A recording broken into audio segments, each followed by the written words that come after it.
I'm afraid I'm not going to say any of the things that Joan told you I was going to say. I don't take a particularly sanguine view of the sex industry, but then I don't take a particularly sanguine view of the capitalist system or consumer society.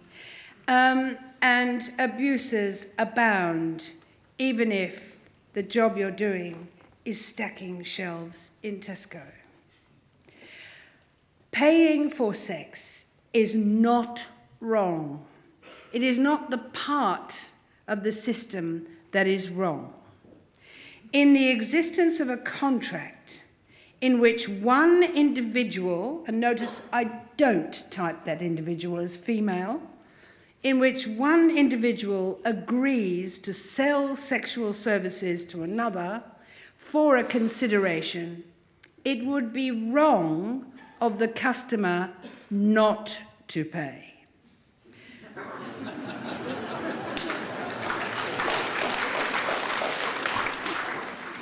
When I go to a friend's house for dinner, I don't expect to pay. And my friend would be deeply offended if I tossed money on the table before leaving. But if I am standing in the street with a tray of pies, I want you, need you, to pay for what you eat.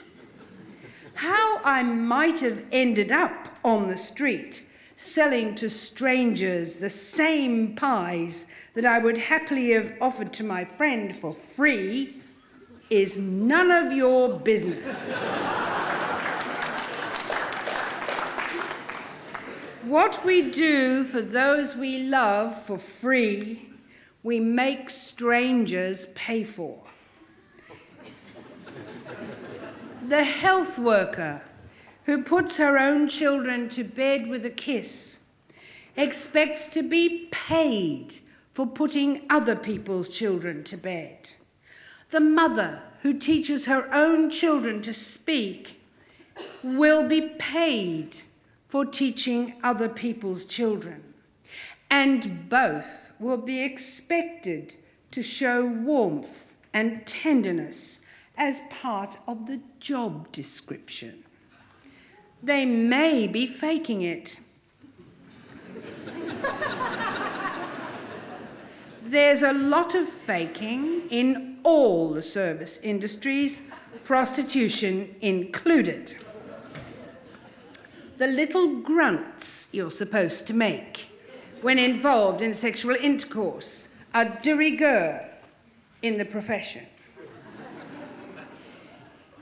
Everyone in our society, everyone, has to sell something in order to earn a living.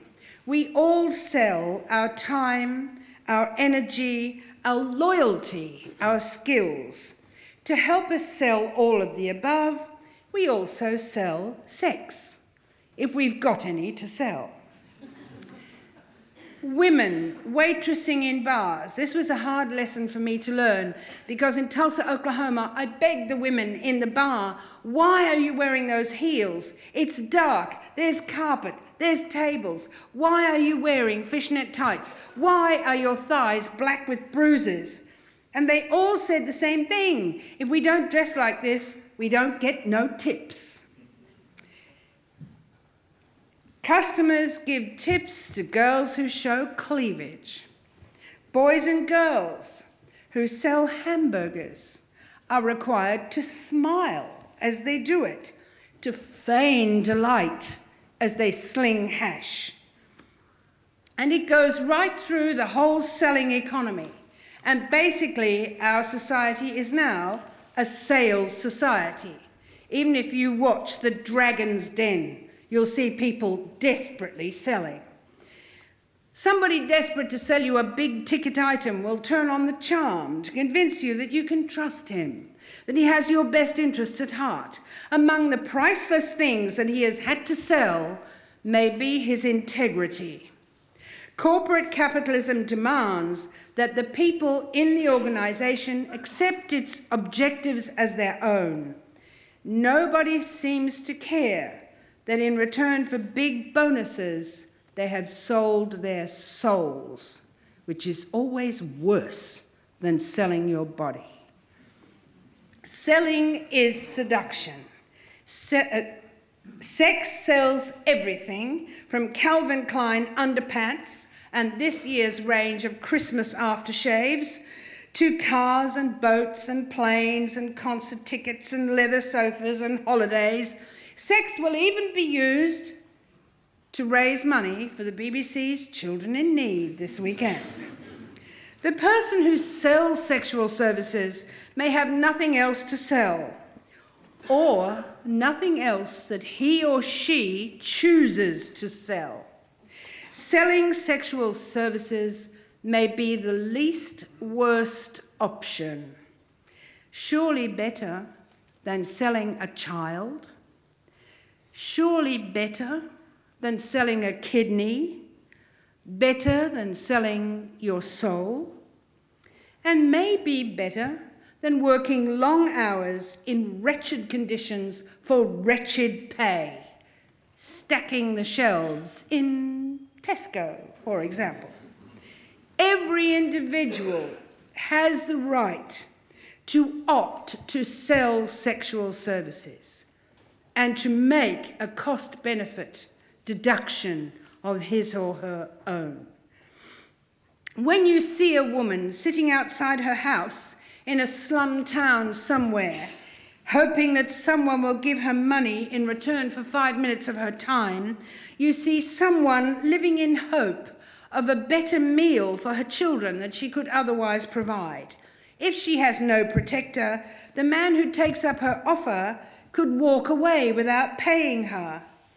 If he did, he would be doing something wrong, cruel and wrong. Men don't like to admit that they pay for sex. They like to entertain the fantasy that the woman finds them irresistible and that they got for nothing what everybody else had to pay for. But we can all see through that. It may be sad to pay for sex, let's not be in any doubt about that.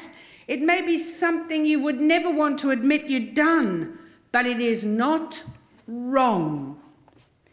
There are many people who would have no access to sexual services if they were not prepared to pay for them. To demand that people who are particularly unattractive or shy or infirm should remain celibate while the rest of us find free sex whenever and wherever we can is cruel and stupid. To enter into a contract with a prostitute and then to stiff him or her for the money is wrong. Think about it. It's rape. Why is it rape? Because the consent to the sexual transaction was conditional on the payment. If you don't make the payment, you have abused the person. Likewise, to refuse to use a condom when asked is obviously wrong. It's not the payment that's wrong, it's the abuse that's wrong. To fail to use a condom, whether asked or not, is also stupid and therefore, in the Aristotelian sense, probably wrong. Now look, trafficking is a separate issue. It may well be that the person who pays for sexual services offered by someone who is a virtual slave to a pimp or a pusher or a trafficker is fueling an evil trade. But we have no right to make a distinction in this case. Our supermarkets are packed with vegetables grown by starving people, with flowers grown by people being poisoned in commercial greenhouses, with clothes made by children, and we happily pay for all of it, building the supermarket's obscene profit margins while the poor rates of pay to be expected by their workers are themselves a contributing factor in the choice of prostitution. We can hardly then single out the sexual transaction as intrinsically evil, seen against the whole panoply of callous exploitation that is consumer society, paying a mutually agreed price for a sexual service is straightforward, honest, and innocent. I rest my case.